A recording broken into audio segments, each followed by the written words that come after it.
आप muscle build और fat loss साथ साथ कर सकते हो? ज़्यादातर लोग यही बोलेंगे कि ऐसा पॉसिबल नहीं है, बट ऐसा पॉसिबल है और इसका आंसर है बॉडी रिकम्पोजिशन। तो hi guys, this is Harish Tak और आपका स्वागत है मेरे चैनल टाक्स वे पे। मैं आपको एक फोटो दिखाता हूँ, ये देखो। जो भी आपको बंदा स्क्रीन पे दिख रहा होगा, अब आप ये बताओ कि इसे फैट लॉस करना चाहिए या फिर मसल बिल्ड करनी चाहिए। अब आप में से मैक्सिमम लोग यही बोलेंगे, अरे ये तो काफी मोटा है, इसको अभी पहले अपना वेट लॉस यानी कि फैट लॉस करना चाहिए। बट ऐसा नहीं है। अब यही फोटो इस बंदे की 16 वीक्स यानी कि 4 महीने बाद की है। डाउट मत करना, ये फोटोज जेन्युइन साइट से लिए, बट अब भी इसका वजन वही है जो पहले था। बट आप साफ देख सकते हो कि इसने काफी ज्यादा मसल बिल्ड किए और फैट लॉस किया है। तो हाँ, ये पॉसिबल है कि आप मसल बिल्ड और फैट लॉस एक साथ कर सकते हो, और वो होता है बॉडी रिकम्पोजिशन के थ्रू। सबको यही लगता है कि अगर आपको मसल बिल्ड करनी है तो आपको बल्क करना पड़ेगा और फैट लॉस करना है तो कट, और यही मेन स्टे रहा है बॉडी बिल्डिंग का। जब इन्हें अपनी मसल साइज बढ़ानी होती है तब ये मैसिव कैलोरिक सरप्लस में चलते हैं और स्टेज कॉम्पीट करने से पहले अपने आप को कैलोरिक डेफिसिट में रखकर पूरे शेड हो जाते हैं। बट हाल ही में पिछले कुछ सालों में रिसर्च से ये पता चलता है कि आप मसल बिल्ड भी कर सकते हो और फैट लॉस भी कर सकते हो, वो भी दोनों साथ साथ। मैं बल्क और कट के खिलाफ नहीं हूँ। आप बल्क करने से काफी अच्छा मसल मास गेन करते हो, बट साथ में थोड़ा बहुत फैट भी, जो कि लगभग इनएविटेबल है और वही हम चाहते नहीं है। और ऐसा बिल्कुल पॉसिबल है कि आप मसल बिल्ड कर सकते हो, वो भी बिना किसी कैलोरिक सरप्लस में चलते।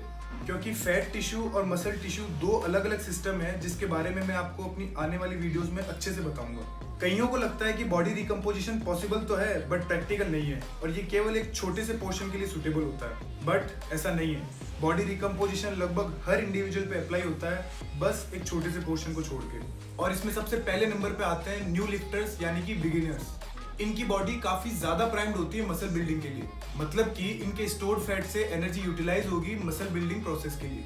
बस इनको एक अच्छी डाइट और progressive resistance weight training follow करने की जरूरत है। दूसरे हैं ओवरवेट या फिर ओबीज इंडिविजुअल्स। इनकी बॉडी में बहुत ज्यादा स्टोर्ड या फिर रिजर्व एनर्जी होती है एज ए फैट। ये लोग मैसिव कैलोरिक डेफिसिट में चलने के बावजूद भी अपनी मसल बिल्ड कर सकते हैं, क्योंकि इनके स्टोर्ड फैट में इतनी ज्यादा एनर्जी रिजर्व होती है, जो कि इनके मसल बिल्डिंग प्रोसेस के लिए फ्यूल का काम करती है। तीसरी कैटेगरी है डी ट्रेनर्स या फिर डिफॉल्टर्स। ये वो लोग हैं जिन्होंने बीच में वर्कआउट करना या फिर जिम जाना छोड़ दिया। रीजंस भले कुछ भी हो, injury, relationship, commitments, job, exams etcetera. Relationships, इनका हाल भी एक न्यू लिफ्टर की तरह ही होता है, बट क्योंकि इन्होंने पहले मसल बिल्डिंग कर रखी होती है तो मसल मेमोरी इफेक्ट के कारण ये लोग कम टाइम में ज्यादा मसल गेन कर लेते हैं। और चौथे हैं अपने एनाबॉलिक स्टीरॉइड्स यूजर। स्टीरॉइड्स लेने वाले बंदे अपनी बॉडी पे काफी जल्दी मसल मास पुट कर सकते हैं, वही अपने स्टोर्ड फैट को बर्न करके उससे एनर्जी यूटिलाइज करते हुए, वो भी काफी ज्यादा जल्दी। पांचवे हैं सब ऑप्टिमाइज ट्रेनिंग। ये वो लोग हैं जो कई महीनों या सालों से जिम तो जा रहे हैं, बट प्रॉपर वर्कआउट और डाइट फॉलो नहीं करने से इनके ज्यादा रिजल्ट्स नहीं दिख रहे हैं। मतलब कि वो लोग जो अपना पूरा एफर्ट नहीं देते हैं। वैसे तो बॉडी रिकम्पोजिशन इन 5 कैटेगरीज के लिए लिमिटेड है, बट आप किसी भी जिम में चले जाओ, आपको मैक्सिमम बंदे इन्हीं 5 कैटेगरी से बिलोंग करते हुए दिखेंगे। कई लोग जो सालों से अपने आप को ट्रेन तो कर रहे हैं, बट अगर उनकी डाइट प्रॉपर नहीं है या फिर वो प्रोग्रेसिव रेजिस्टेंस ट्रेनिंग नहीं कर रहे हैं, तो वो भी एक तरीके से पहली कैटेगरी यानी कि न्यूबीज वाली में ही आते हैं। केवल वो लोग जो अपने एडवांस लेवल पे है, मतलब कि जिनकी डाइट और वर्कआउट परफेक्ट है, जिनकी मसल बिल्डिंग अब उनके जेनेटिक्स को टच कर रही है, केवल वो लोग इस छोटी सी कैटेगरी में आते हैं और बाकी सबके लिए बॉडी रिकम्पोजिशन पॉसिबल है। अब हम ये अचीव कैसे करेंगे, तो चलो स्टेप बाय स्टेप शुरू करते हैं। सबसे पहला है training is the driving force. आप भले ही कितनी अच्छी डाइट ले लो, रोज के 1000 ग्राम प्रोटीन खा लो, बट बिना प्रोग्रेसिव ट्रेनिंग के आपकी मसल्स नहीं बनने वाली। एग्जाम्पल के तौर पे हमारी बॉडी अगर एक सुपरफास्ट कार है, तो उसका इंजन है ट्रेनिंग और फ्यूल है न्यूट्रिशन।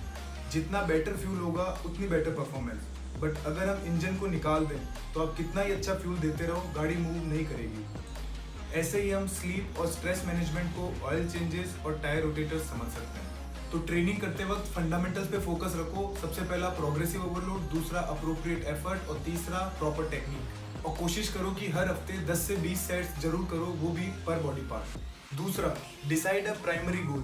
वैसे तो आप ये दोनों एक साथ करना चाहते हो, बट आपको अपनी प्रायोरिटी सेट करनी पड़ेगी कि आपका मेन गोल क्या है, मसल बिल्ड करना या फिर फैट लॉस। अगर आप अभी लीनर साइड पे हो, मतलब कि मेल्स के लिए 8 to 12 बॉडी फैट परसेंटेज और फीमेल्स के लिए 18 to 22, तो आपका प्राइमरी गोल होना चाहिए मसल बिल्ड करना। और अगर आप अभी लीन नहीं हो और आपका बॉडी फैट परसेंटेज कुछ ऐसा है, तो आपका प्राइमरी गोल होना चाहिए फैट लॉस। तीसरा स्टेप है centre your calories around maintenance calories. Maintenance calories वो होती है जिनको लेने से हमारा वेट न कम होता है न बढ़ता है। तो अगर आपका प्राइमरी गोल मसल बिल्ड करना है तो आप कैलोरिक सरप्लस में चलो, मतलब कि अपनी मेंटेनेंस कैलोरीज से 5 to 25% थोड़ा ज़्यादा खाओ। और अगर आपका प्राइमरी गोल फैट लॉस है तो आप कैलोरिक डेफिसिट में चलो, यानी कि अपनी मेंटेनेंस कैलोरीज से 10 to 20% कम खाओ। चौथा स्टेप है सेटअप मैक्रो टारगेट। शुरू करते हैं प्रोटीन के साथ, जो कि मसल बिल्डिंग के लिए सबसे ज़्यादा जरूरी है। अगर मैं बॉडी रिकम्पोजिशन आपको सीधे सीधे वर्ड्स में एक्सप्लेन करूँ तो इसका मतलब है फैट लॉस और मसल बिल्ड करना, वो भी एक साथ। फैट लॉस के लिए हमें एक ही चीज़ करनी है, वो है कैलोरिक डेफिसिट में चलना। और मसल बिल्डिंग के लिए positive nitrogen balance. Positive nitrogen balance यानी कि हाई प्रोटीन इंटेक। हमारी बॉडी में जितना भी नाइट्रोजन कंटेंट होता है वो हमें मैक्सिमम मिलता है प्रोटीन से। प्रोटीन बने होते हैं अमाइनो एसिड से, और अमाइनो एसिड्स के केमिकल स्ट्रक्चर में एक एन एंड होता है यानी कि नाइट्रोजन एंड, और एक सी एंड यानी कि कार्बन एंड। बेसिकली ये नाइट्रोजन हमें अमाइनो एसिड्स यानी कि प्रोटीन की फॉर्म में मिलता है। तो बेसिकली हमें एक ऐसी डाइट लेनी है जिसमें हमारी कैलोरीज तो मेंटेनेंस कैलोरीज से थोड़ी कम हो, मतलब कि कैलोरिक डेफिसिट, और हमारा प्रोटीन कंटेंट थोड़ा ज़्यादा होना चाहिए। और वो कितना होना चाहिए, चलो देखते हैं। ये एक मॉडल है प्रोटीन इंटेक के लिए। अगर आपका बॉडी फैट परसेंटेज कम है, यानी कि 8% के अराउंड है, मतलब कि आप लीन हो, तो आपको 1.6 ग्राम पर pound of lean body mass protein consume करना है। और अगर आपका बॉडी फैट परसेंटेज ज़्यादा है, यानी कि आप लीन नहीं हो, अराउंड 16% आपका बॉडी फैट परसेंटेज है, तो आपको 1.2 ग्राम पर pound of lean body mass consume करना है। फॉर एग्जाम्पल मेरा वेट है 175 पाउंड्स और मेरा बॉडी फैट है 11%, मतलब कि मेरे 175 पाउंड्स में से 11% तो केवल मेरा बॉडी फैट है। 175 का 11% यानी कि अराउंड 20 पाउंड्स तो मेरा केवल बॉडी फैट है। और अब अगर हम इस बॉडी फैट को हमारे बॉडी वेट में से घटा दें तो हमें हमारा लीन बॉडी मास मिल जाएगा, जो कि अप्रॉक्स है मेरा 155 पाउंड्स। और मेरा बॉडी फैट 11% है, तो मैं इस मॉडल में अप्रॉक्स कहीं यहाँ फिट होता हूँ, मतलब कि मेरी डेली प्रोटीन इंटेक होना चाहिए 1.4 ग्राम पर pound of lean body mass, जिससे कि मेरा डेली प्रोटीन इंटेक निकलता है 217 ग्राम पर डे। और मेरी पिछली 15 फैट लॉस टिप्स वाली वीडियो में मैंने आपको हाई प्रोटीन इंटेक के काफ़ी बेनिफिट्स बताए थे। तो अगर वो वीडियो आपने नहीं देखी हो तो आई बटन पे जाके एक बारी चेक कर लेना। तो अगेन बॉडी रिकम्पोजिशन के लिए जो सबसे इंपॉर्टेंट फैक्टर है वो है हाई प्रोटीन इंटेक, जो कि रिक्वायर्ड भी है और सेफ भी। बाकी मैक्रोज पे नज़र डालें तो प्रोटीन के अलावा मिनिमम 20% कैलोरीज तो हमारी फैट से आनी चाहिए और बची कुची कार्ब्स से।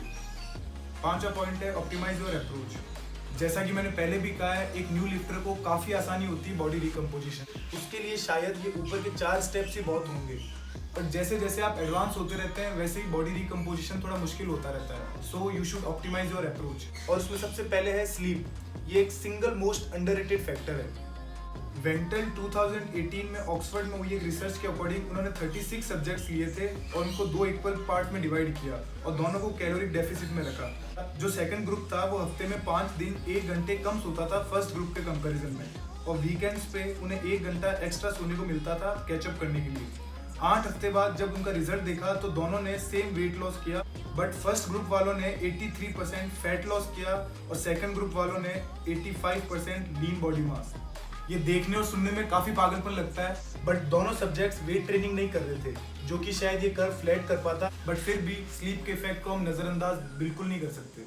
सेकंड है पेरी वर्कआउट न्यूट्रिशन, मतलब कि वो सब जो आप वर्कआउट के अराउंड पहले, बाद में या फिर ड्यूरिंग कंज्यूम करते हो।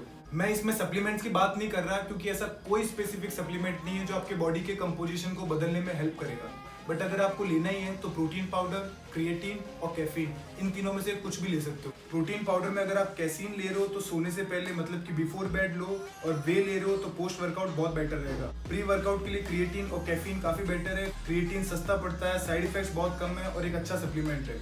और कैफीन के कई फायदे होते हैं, ये आपकी स्ट्रेंथ बढ़ाती है, इससे आपको थकान नहीं होगी, इससे आपका फैट ऑक्सीडेशन यानी फैट बर्निंग का प्रोसेस एक्सेलरेट होता है। बट क्रिएटिन के कंपैरिजन में caffeine is susceptible to tolerance, तो इसे केवल आप तब लो, वो भी फुल मग्गा भर के, जब आप अपना हैवीएस्ट और हार्डेस्ट वर्कआउट करने वाले हो, और फिर कुछ दिनों के लिए इसे मत लो ताकि बॉडी फिर से रिसेंसिटाइज हो जाए।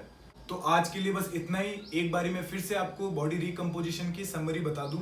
बॉडी रिकम्पोजिशन ये सबसे ज्यादा काम करता है new lifters, overweight, D trainers और स्टीरॉइड्स यूजर के लिए। और इसके लिए आपको प्रोग्रेसिव रेजिस्टेंस वेट ट्रेनिंग करनी है, अपनी कैलोरीज मेंटेनेंस कैलोरीज के अराउंड रखनी है, प्रोटीन इंटेक आपका हाई होना चाहिए और एक अच्छी खासी नींद लेनी है। आई होप कि आपको ये वीडियो समझ आया होगा और इससे कुछ सीखने को मिला होगा। और अगर आपको ये वीडियो पसंद आया तो इस वीडियो को जरूर लाइक करना और मेरे चैनल को सब्सक्राइब करना। ये काफ़ी गलत बात है, तुम लोग चैनल को सब्सक्राइब नहीं करते हो। मिलता हूँ आपसे अपने नेक्स्ट वीडियो में, तब तक के लिए stay fit, stay alive, bye. Mummy rajma का कंपोजिशन नहीं बदलना था। अब चलो कोई नहीं, आने दो।